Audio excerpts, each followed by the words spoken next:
Ja. Testa om du hör mig. I will start with some Swedish. Kollar du att det funkar där, Abdullahi?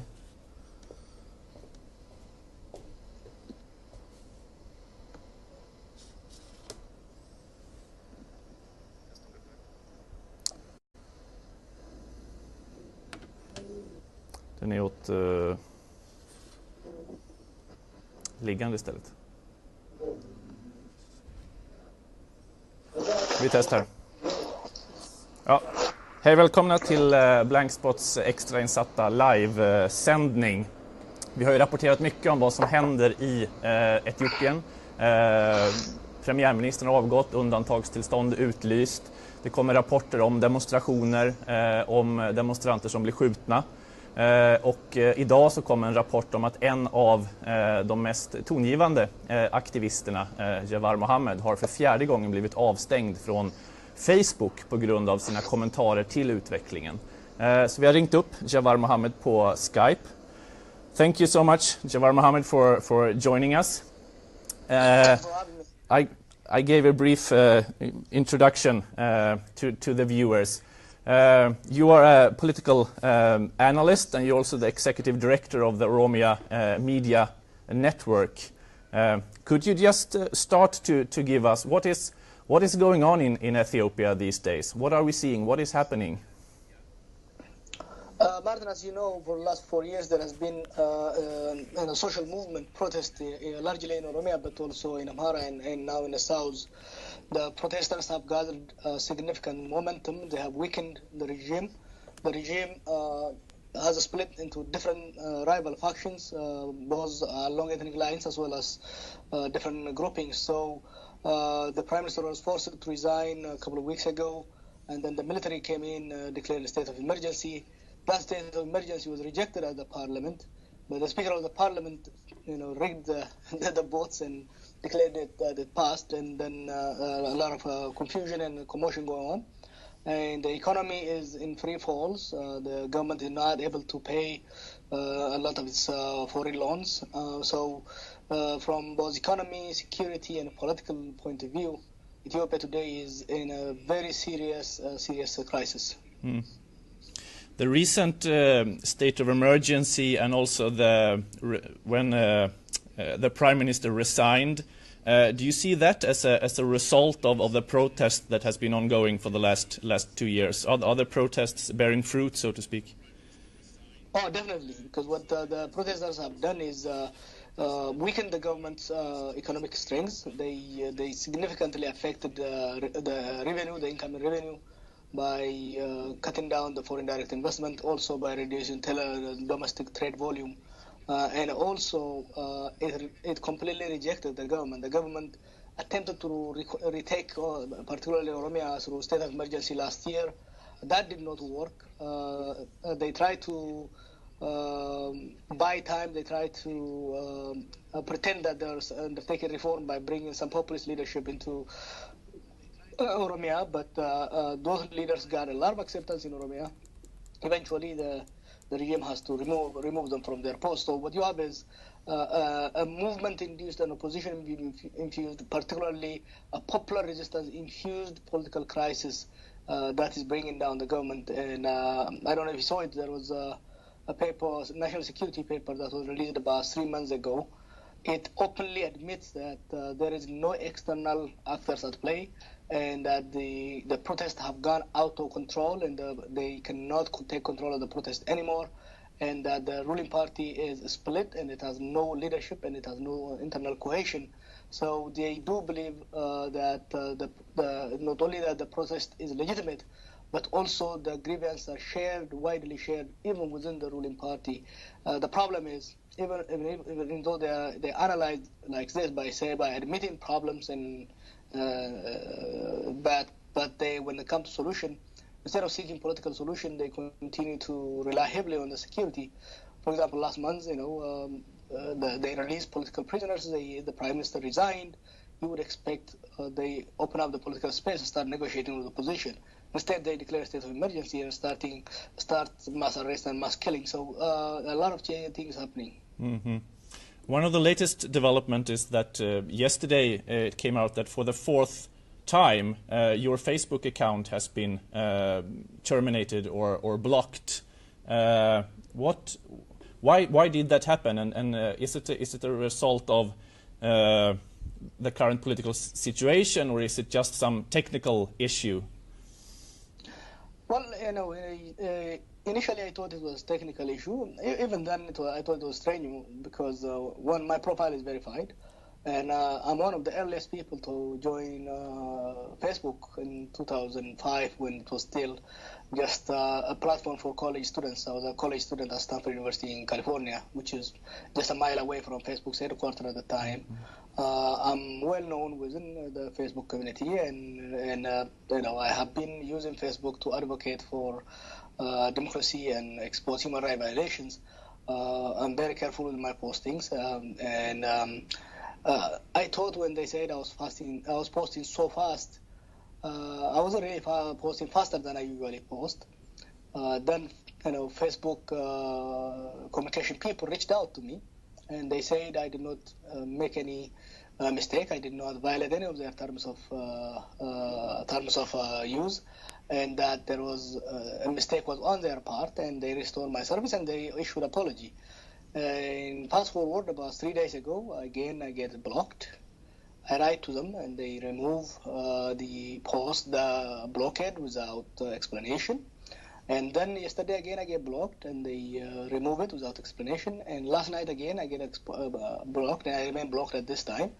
Not only that, it seems there are some manual manipulation of the algorithms because, for example, 2 days ago I could post on my wall from a friend's account, but now I cannot post it.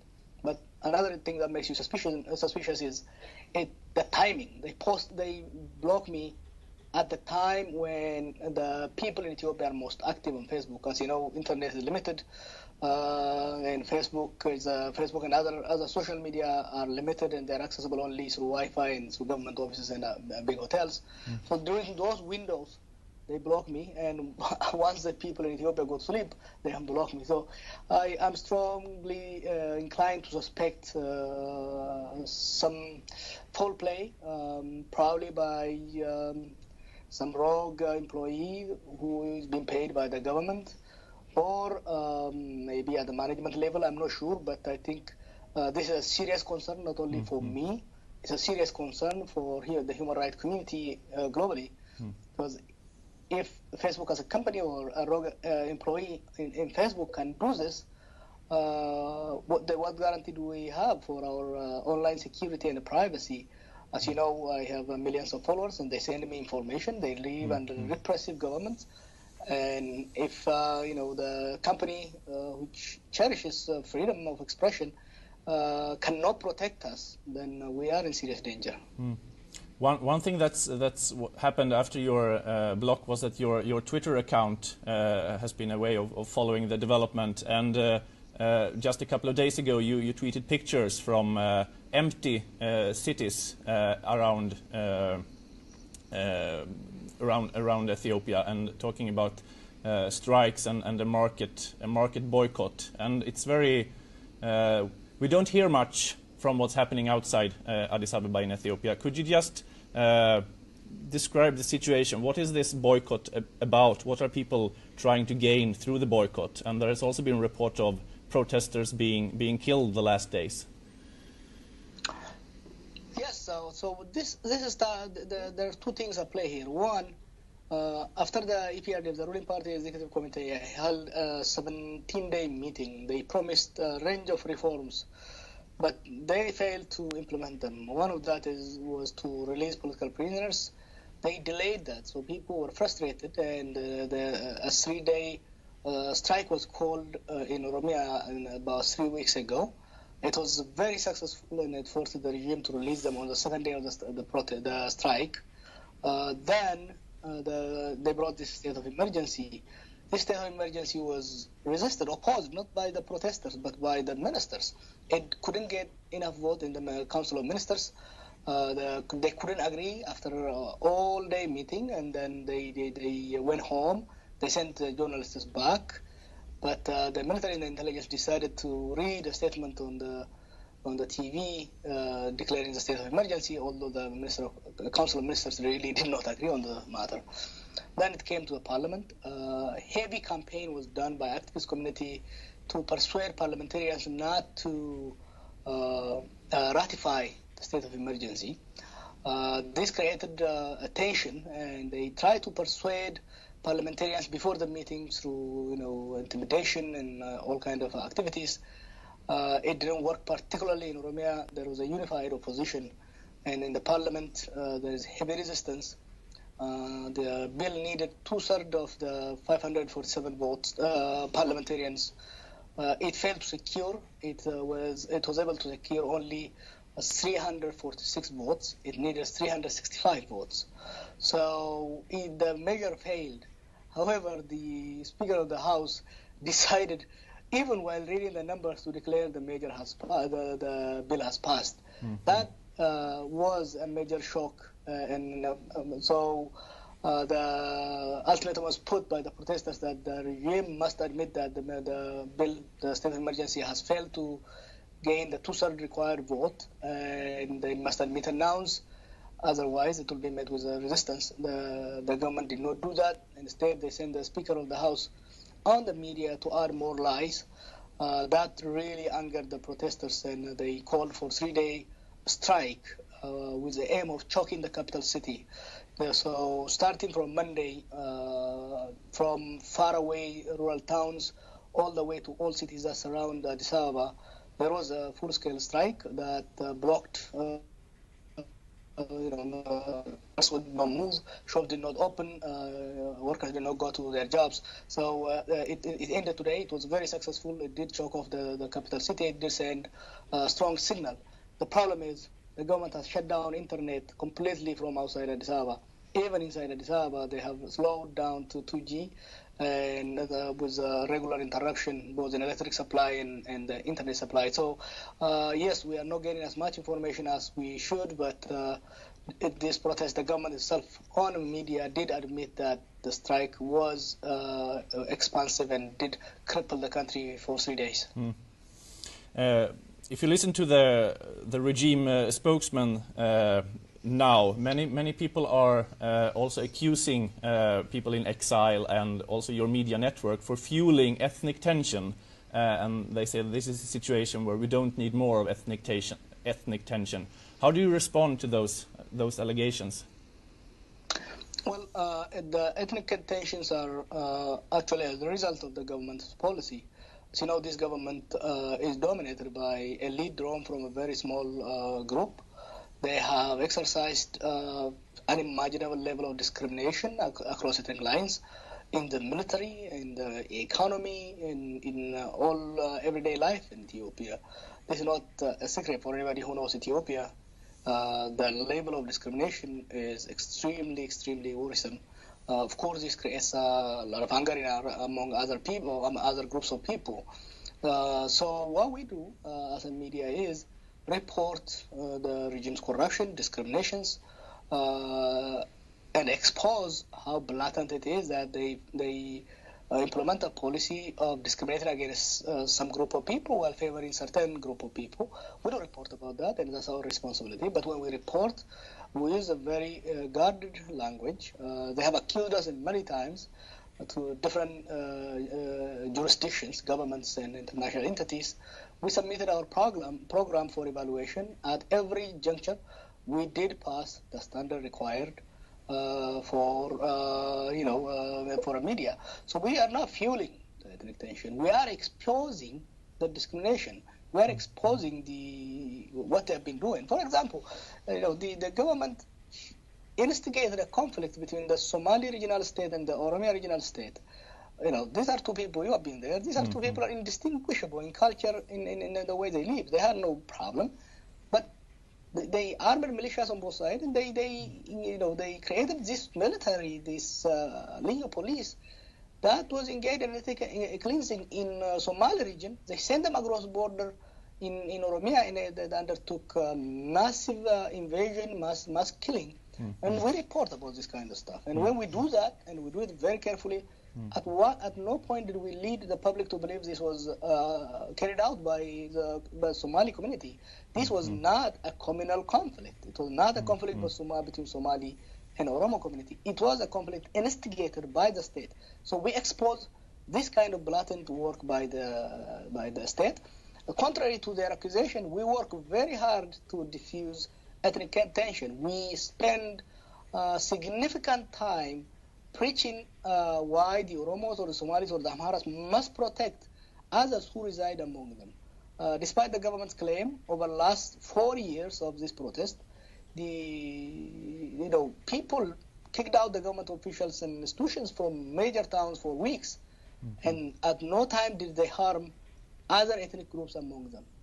Not even the Tigrayans. As you know, the Tigrayans elites dominate politics, economy, and military, and it is their generals who are carrying out the mass killings. Yet, the Tigrayans live in peace in various parts of Oromia. So the accusation is really not true. But the other issue related to that is, the government they always want to externalize the problem. The reason why we function outside the country, the reason why there are media outlets out here, is because they cannot function inside the country. The journalists are in jail, and the media house, independent media houses are concerned, and they use, they dominate, they monopolize the media, let alone an independent media like ours. Even government media is under heavy censorship these days, so the accusation really doesn't hold that much water, and I encourage and I invite the viewers to look into our content and give us feedback if they see anything that fuels ethnic tension. How do you see the road ahead? I mean, there are some journalists who have been released. A lot of political prisoners has been released. Are these signs of a new dawn for Ethiopia? Positive signs that along the road there is political reform in the making, or how do you see the future ahead? What needs to be done to solve this current political crisis? I think the solution would have been what they attempted but aborted. The decision to release political prisoners, the decision for the Prime Minister to resign, and the promise by the Executive Committee to liberalize the political space and to open up the political sphere for competitive ideas was the right way to go. The question of the Somalis, the Oromos, the Amharas, and so on is basically a question of democracy. They want to be here, they want to be part of the process. They want to share the pie. But they can't do that if the political sphere excludes them from this kind of exercise. So the way, what one would have assumed upon release of these political prisoners was that the government would sit down with them and negotiate and chart a path towards democracy, towards a free, fair, and competitive election. And that's what we expected. They release them one day, and the next day they impose emergency rule, which is really a military rule. You cannot, in one hand, open up, release the political prisoners from their small cells, then impose a state of emergency, and put these political leaders in a larger cell called state of emergency, because the state of emergency is, violates so much of the rights. You cannot organize in their, they cannot. These opposition parties are out, but they cannot travel anywhere. Last week, Maragudina, Mbakala, and others were going to Nakamte, where they were invited to address the people, to be welcomed. They were blocked from getting there. They were forced to sleep on the street and return. So you can't, they're creating, they're undertaking these contradictory steps that nullify each other, and that put not only the government, also the country in danger. So, in one hand, I'm optimistic because on one side of the aisle, on the opposition side, is a completely non-violent movement. It's a social movement that has resisted the temptation to go into armed and violent confrontation. They have remained civil, and they have remained disciplined, and they have remained non-violent. So this gives you hope that we might have a chance to reduce a possibility of an outbreak of full-blown civil war and collapse of the state. But on the other hand, you have a political establishment that doesn't seem to get it, or that doesn't seem to have a clear idea of what's happening. Since Mallas's days, the ruling party has no leader. There is no single leader that commands respect among them. And there are a bunch of rival individuals, lords and factions being for influence here and there, and they don't listen to each other, they don't listen to the public. What the political leaders decide, the intelligence leaders violate, or what the military does something and the intelligence does another stuff. So this kind of anarchy within the ruling party might spread into a nationwide anarchy. Right now, the ruling party is extremely anarchic. They do not have a clear policy, they do not have a clear understanding, they don't have a clear strategy, and of course they don't have a leader. It's a very anarchic situation. Let me give you one example. Just before the declaration of state of emergency, the government spokesperson was on the record saying there is no need for a state of emergency. The prevailing condition does not require a state of emergency. The claim that the state of emergency is coming is false. The next day, state of emergency is declared. Just last week, the foreign minister was saying the country is a complete peace and stability. But on the other side, the military spokesperson is coming and saying the country is about to collapse and we are taking over. So you have anarchy within the government. That anarchy could create anarchy outside the government. It could spill into the population. It could put us in serious jeopardy. Thank you so much for joining us, Jawar Mohammed, political analyst and Executive Director of the Oromo Media Network. Thank you so much, and we will continue to follow the development in Ethiopia. Thank you for joining. Thank you, Martin. Thank you. Thank you.